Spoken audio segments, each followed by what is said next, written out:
Fired up here, boys. This thing's going to be built in about 20 minutes.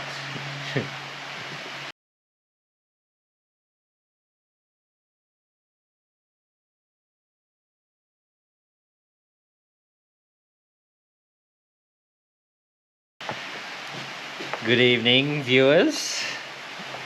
I can feel it into my temple. So what do you got here? We think these had external sealant. These bolts are in the main, in there. So these are a 6-bolt main motor. 100%. So 1, 2, 3, 4, 5, 6. And 2 cross bolts. Yeah. So we're That's why it's hard to blow up an LS. So they've been cleaned. Coming from the Ford guy. They've been cleaned and everything, but we think this red on the outside was more of a sealant than a Loctite. So we're going to do the same. So what do you got there? More worth, no sealant. You made of money. No, I'm sponsored by work, but work just don't know they're sponsoring me. Ah, Anyway. you paid for it. Yeah. They do now. Well, my logic was I wanted fresh stuff. The stuff I had has been cracked and old, and I don't know. I'm not going to use a full tube of these, so it's going to go back to work, but yeah. Open. Yeah. I'm just going to do that. There you go. It's always going to have a stringy bit. Start at the front. Done. Walk away. Finger tight. Man, be good to have a motor that doesn't leak. You got that on footage. Does the Mirage leak? I think everything I own leaks, actually. Including that V-twin compressor Dan was talking about at lunch. Yeah. It's a good one, I like that. Belt-driven water pump. Yeah, they pretty much are. Yeah. What you got here, Dan? Oh, it's my torque wrench. Expensive bloody torque wrench by the look of it. Yeah, so I bought it a lot of years ago. Same as the verniers, there's many different options and price ranges for these things. Yes, yeah, there was. It does two things. It doesn't click like normal torque wrenches, like a lot of people have probably used before. It has an audible buzz, or it has an audible beep and a sound in the handle. Yep. So we'll start off with these centre. So Main. there is an order to it. Yeah, absolutely. Circular is probably the best way I can describe it. If you start at this point, tighten this one, work to this one, to this one, to this one, to this one, and work your way out and around. Start in the middle, keep doing circles on the way out. I'm going to give you a bit of knowledge. Excellent. Lay it on. It's called Fibonacci spiral. It's called what? Fibonacci spiral. What'd you hurt?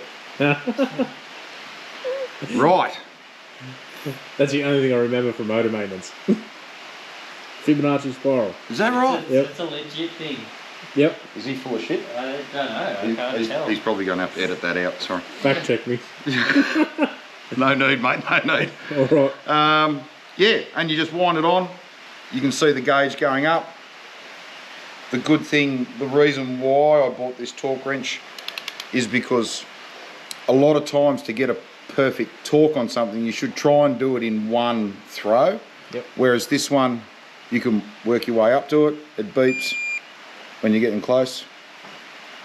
And it's buzzing in my hand now, which you can't feel. We'll start again.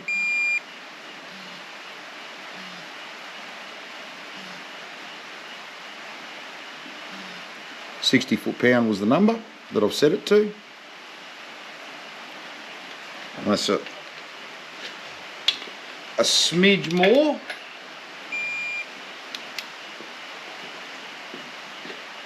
And that, and if you're not happy with them, the best thing you can do back it off, and go again.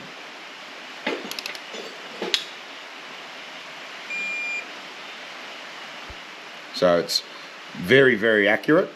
Trying to get that last 0.9 out of it would be Near impossible. not easy, no. Well, we'll let you talk the caps up. No worries. Rolling. All right. Worth again. So something Daniel always does is once he talks it, he marks it, so he knows that he's talked that one, so you're not double talking it. The inside was 60. Foot down. The outer, yep, sorry, yeah. 60 banana bolts. The outside are 50. And then these ones, the 20. yeah, they recommended 20. The torque wrench only went down to 25, so ours are 25. Could have used a small one. Yeah. So now it's torqued down. One thing that you really want to do at this point is make sure that that actually spins. If that doesn't spin, undo it and start again. And figure out what's going on. Yeah. 100%. Notice they're numbered 1, 2, 3, 4, and 5. They all point backwards, and these ones point in. And it does make a difference. We Believe me, we've tested it. Yeah, we know. And we learnt. Yeah, So you don't have to. That's it. yeah. You're welcome. So yeah, make sure it spins, otherwise she's no good. So next apparatus is a dial indicator, which we've set up on the cap. So what we're looking for here is end float. So how much the crank moves back and forward on that thrust bearing. So we're set up on the crank there. So as you can see, as Dan pries it forward,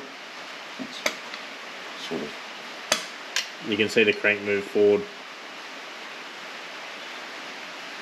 How many thous we got there, Zach? It's one way, Down and a half each way. and that's the other.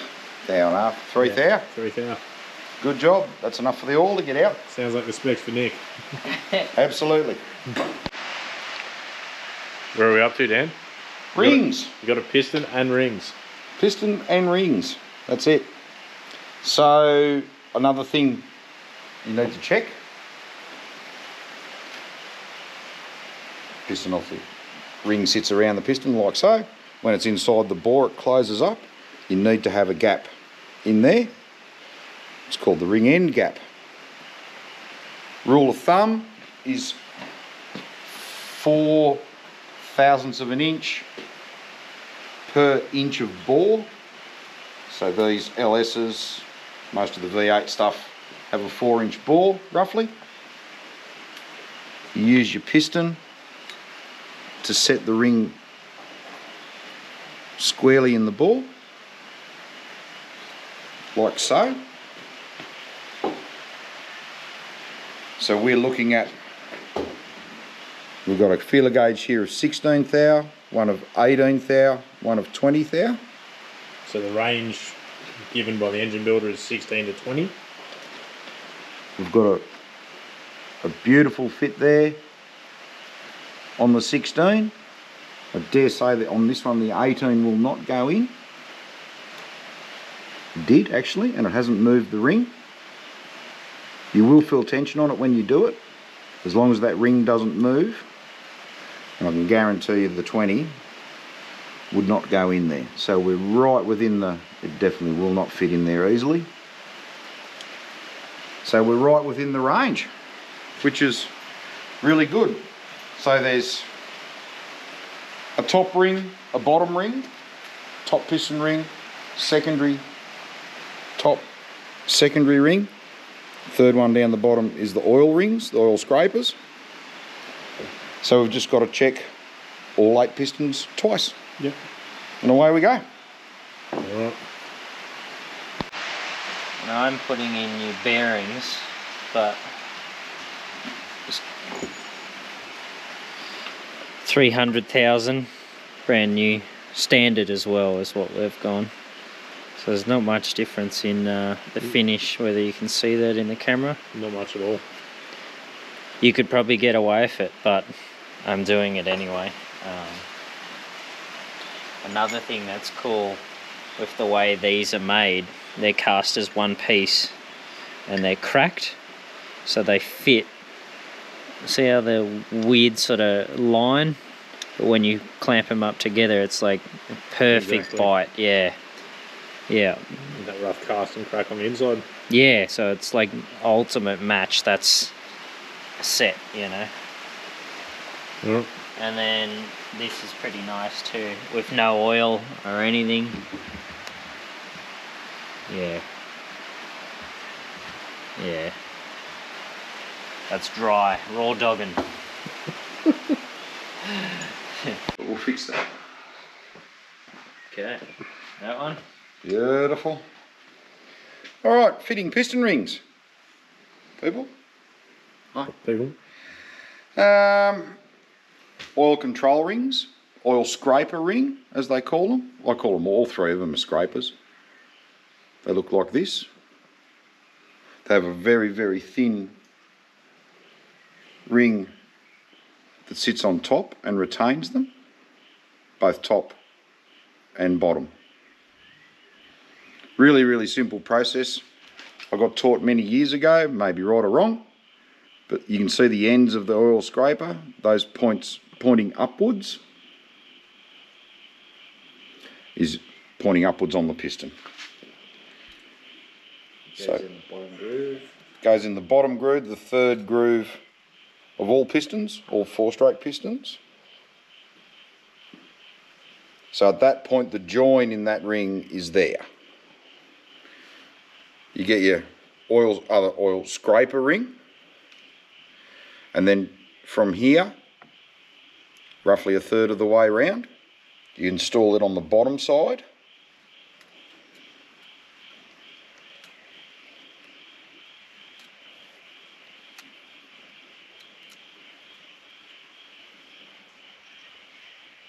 Then the other scraper, install it down here. So you're trying to get the best seal that you can so that the lines don't line up. And there we go. That's installed. Next one we've got is the second compression ring. Probably a little bit hard to see, but on here there's a little dot on those, which is pretty common. That's always facing upwards, because sometimes these rings have a camphor on them, one way or the other. So you just make sure that you install it to the top. There's different theories about thrust sides on your pistons, on where to sit these. The rings do move when the engine's running. It's not like it's something that this one spot you put them in, they're going to stay there. For initial startup, try and run them around 180 degrees out, away from each other. Something similar to that. Place one edge of the ring down here. These are always the tight ones. And then just with your fingers, pressure coming this way, and you'll get to that point where the ring will slide down over the piston and it's in the hole. And then we pop the top one on. These LS engines, it's a 1.2 millimeter top ring, very thin. And it just basically falls into spot. And that's fitting piston rings. Very, very easy. Next step, we'll check these gaps on the big ends. Make sure they're good. Do them up. And then it's dunk these in oil of some sort into the ring compressor, into the hole. Into there. Down in there. Look at that. Are you excited yet? Yep. Just can't wait to valve bounce this Chevy.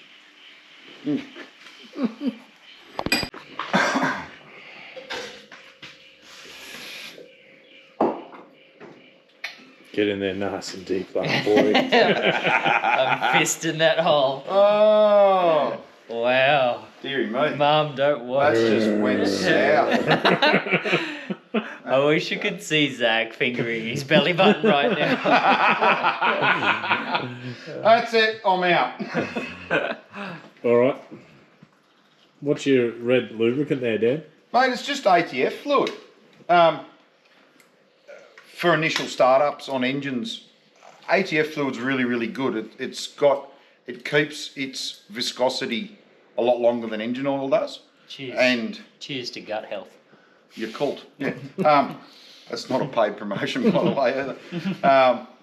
And yeah, it just in that initial startup when you're trying to get oil around the engine and make sure that everything's lubricated properly, this is just a really nice way of doing it, and it holds its temperature. It won't move. It stays in its spot. Yeah, and it just makes everything slip together really, really nice and easy. Excellent.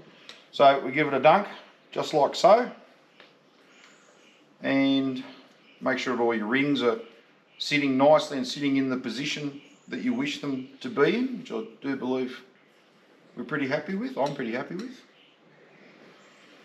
Then, I haven't used one of these before, but we're going to give it a try. It's a tapered ring compressor. You'll need the knock-on. Mm-hmm. My OCD. Yeah, all the pistons are in order too. Dan was not putting them in order. Created quite a stir. Quite the flurry. Yes, there was a bit of panic. There was a few tears. We had to give out some hugs, but anyway, we're getting there. You want me to? Yeah, just to help guide it from underneath, mate. So another little tip too, once, not on these LS engines once again, but on other engines, they will have a stud that comes out of here and a conrod bolt or a conrod nut that goes on there. I generally use just a little piece of fuel hose on them so that when you're popping the cylinders, popping them down into the cylinder, the little rubber hose will protect your crankshaft and not put a nick in it or a scratch or anything. Keep all the surfaces nice. It's sort of a one-person job, but we've got 24 of us here today, so we can use the extra arms. And you place him down. Nick's got hold of that conrod. All simple stuff, guys. Pop it in the hole. Most pistons will come with a mark on them, a divot or a dint like this one, which means it's pointing forward. That's generally what they mean. Now I think, once again, I haven't used one of these before. This is all a bit new to me. I want to make sure that it is correct, because we want to make sure that the rings just... It'll only snap a ring once. Yeah, and I don't want to do that. I certainly want to try and avoid that. And then give it a couple of taps, see how it feels.